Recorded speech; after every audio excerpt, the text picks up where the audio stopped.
Hello friends, welcome to my channel.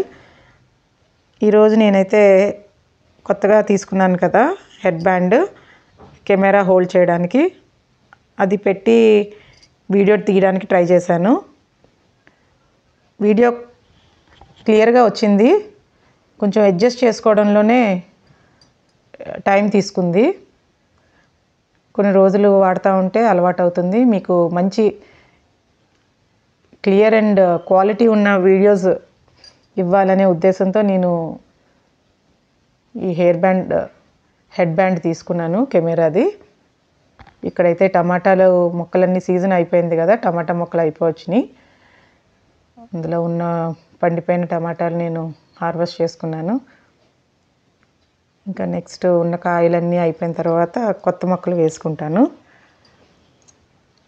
కొన్ని seeds అయితే నేను ఈరోజు వేసుకున్నాను, అవి కూడా మీతో షేర్ చేసుకుంటాను. ఇది గ్రౌండ్ ఫ్లోర్లో ఉన్న మడుల్లోని నేను కాకరకాయ విత్తనాలు అలాగే క్యాప్సికమ్ విత్తనాలు వేసుకున్నాను. పెద్ద పెద్ద రాళ్ళు తీసేసి వేసుకుంటే మనకి సీడ్ జర్మినేషన్కి ఈజీ అవుతుంది. ఇలాగా నేను సీడ్స్ కొంచెం లేట్గానే వేసుకుంటున్నాను ఫ్రెండ్స్. నవంబర్ డిసెంబర్లో వేసుకుంటే మనకి సమ్మర్ టైం కల్లా మొక్కలు పెద్దవయ్యి ఎండ దెబ్బను తట్టుకోగలుగుతాయి. అయితే నేను ఇక్కడ గ్రౌండ్ ఫ్లోర్లో వేసుకుంటున్నాను కాబట్టి ఈ మొక్కలు బాగా వస్తాయని నేను అనుకుంటున్నాను. ఇక్కడ నా దగ్గర ఉన్న విత్తనాలు అయితే కాకరకాయ విత్తనాలు ఉన్నాయి, అవి వేసుకున్నాను. నానబెట్టుకుని వేసుకుంటే ఇంకా త్వరగా జర్మినేషన్ అవుతుంది. ఓవర్ నైట్ నానబెట్టుకుని సీడ్స్ మనం కావలసిన కుండీలో కానీ ఇలా మడుల్లో కానీ వేసుకోవచ్చు.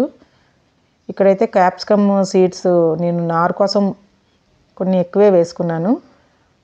నారు వచ్చాక ఒక 3-4 వీక్స్ తర్వాత మళ్ళీ వాటిని వేరే మడుల్లోకి ట్రాన్స్ప్లాంట్ చేస్తాను. అన్నీ మీతో షేర్ చేసుకుంటాను ఫ్రెండ్స్. మీరు కనుక ఈ వీడియోని ఫస్ట్ టైం చూస్తుంటే నా ఛానల్ని సబ్స్క్రైబ్ చేసుకోండి, వీడియోస్ అన్నీ చూడండి, like and share my videos.